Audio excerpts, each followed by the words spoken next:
अस्सलाम वालेकुम मेरे दोस्तों, कैसे हैं आप? उम्मीद है खैरियत से होंगे, सब ठीक ठाक होंगे।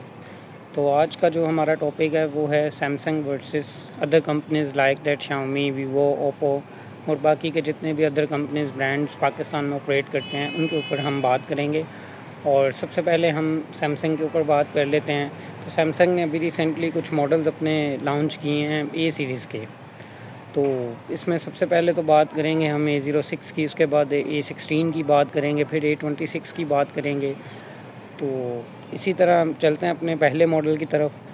तो अगर देखा जाए तो एज़ कंपैरेटिवली दूसरी कंपनीज़ की निस्बत सैमसंग वही डिज़ाइन, वही चीज़ें आज के दौर में भी, आज के टाइम में भी प्रोवाइड कर रहा है अपने कस्टमर्स को, अपने यूज़र्स को।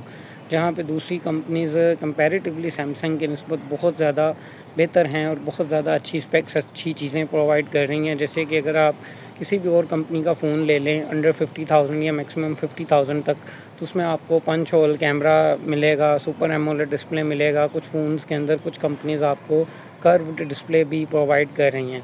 वहाँ पे अगर देखें तो सैमसंग आपको वही पुराना डिज़ाइन 2020-21 वाला यानी कि प्रोवाइड कर रहा है। कैमरे का भी वही शेप है, फ़ोन का साइज़ भी वही है, चिन्स बहुत बड़ी हैं। दूसरे फ़ोन्स के अगर चिन्स को भी आप देखें तो वो भी आपको बहुत स्लिम मिलेंगे। ऐसे लगेगा जैसे आप कोई फ्लैगशिप लेवल का फ़ोन यानी कि कर रहे हैं। और जब आप प्राइस को चेक करेंगे दोनों फ़ोन्स की, तो प्राइस में आपको बहुत ज़्यादा डिफरेंट मिलेगा कि दूसरा ब्रांड है जो आपको 40,000 में ये सारी चीज़ें दे रहा होगा और सैमसंग वहाँ पे आपको 70,000 में, 60,000 में वही चीज़ें दे रहा होगा जो सैमसंग आपको 2020-21 में दे रहा था। तो मेरा ख़्याल है कि सैमसंग को इस चीज़ के ऊपर सोचना चाहिए। सैमसंग को डेली बेसिस पे बहुत से लोग इस हवाले से कहते भी हैं, और मार्केट के साथ सैमसंग जो कम्पीट नहीं कर रहा, आज अगर आप पाकिस्तानी टेलीकॉम मार्केट में जाके देख लें तो सैमसंग का इतना कस्टमर नहीं है, सैमसंग का इतना परचेज़र नहीं है। उसकी सबसे बड़ी एक बुनियादी वजह यही है कि सैमसंग जो है वो मार्केट के साथ कम्पीट नहीं कर पा रहा, क्योंकि सैमसंग अभी भी 2020-21 वाली चीज़ें प्रोवाइड कर रहा है। जबकि सैमसंग को अंडरस्टैंड करना चाहिए कि अभी जो टाइम आ गया वो 2026 आ गया हुआ है। तो 2026 के अंदर भी अगर आप 2020-21 वाली चीज़ें ही प्रोवाइड करेंगे, वही स्पेक्स देंगे, वही डिज़ाइन देंगे, तो ऑफ़ कोर्स बात है कि कस्टमर आपका सेल फ़ोन परचेज़ नहीं करेगा, क्योंकि कस्टमर की नीड यानी कि बहुत ज़्यादा है आज के टाइम में। जैसे टेलीकॉम कंपनीज़ ने, टेलीकॉम ऑपरेटर्स ने अपने आप को अपडेट किया है, इसी तरह सेल फ़ोन में भी अपग्रेडेशन लाज़मी है। अगर अपग्रेडेशन नहीं की जा सकती तो उसमें फिर ऐप्स को यूज़ करने में प्रॉब्लम होती है यूज़र को, और बाकी की चीज़ें जो हैं वो प्रॉब्लम करती हैं। इस वजह से यूज़र भी यही चाहता है कि वो कम से कम पैसे अपने लगाए और अच्छी से अच्छी चीज़ को इनटेक करे, अच्छी से अच्छी चीज़ ख़रीदे। और दूसरी बात कर लेते हैं कि सैमसंग के अंदर एक उनका अपना सॉफ्टवेयर है, जैसे कि वो वन यूआई का सॉफ्टवेयर यूज़ करते हैं। बाकी की जितनी भी कंपनीज़ हैं, बाकी के जितने भी ब्रांड्स हैं, इनके अंदर आपको गूगल से कनेक्टेड सॉफ्टवेयर मिलता है।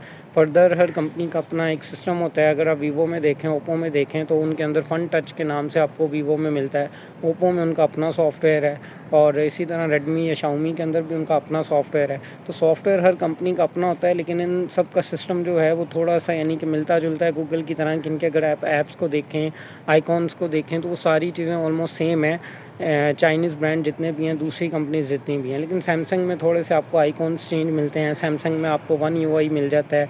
तो इस वजह से सैमसंग जो है, सैमसंग को यानी इस बात का पता है कि हम जो वन यूआई को कस्टमाइज़ करते हैं, हम जो बनाते हैं, इसके जैसा सॉफ्टवेयर अभी तक कोई और कंपनी नहीं बना सकी, कोई और कंपनी इसके साथ कम्पीट नहीं कर पाई। तो ये बात तो सैमसंग की बिल्कुल ठीक है। अगर वो ऐसा सोचते हैं या अगर वो ऐसा समझते हैं तो ये बात उनकी ठीक है, लेकिन इसी बात को सोचते हुए, इसी बात को समझते हुए वो अपना वही डिज़ाइन दें, वही चीज़ें दें, और प्राइस टैग जो है उनका वो बहुत ज़्यादा हो एज़ कम्पेरेटिवली दूसरे फ़ोन्स की निस्बतन। तो ये चीज़ कुछ समझ से बाहर है, ये चीज़ समझ नहीं आती।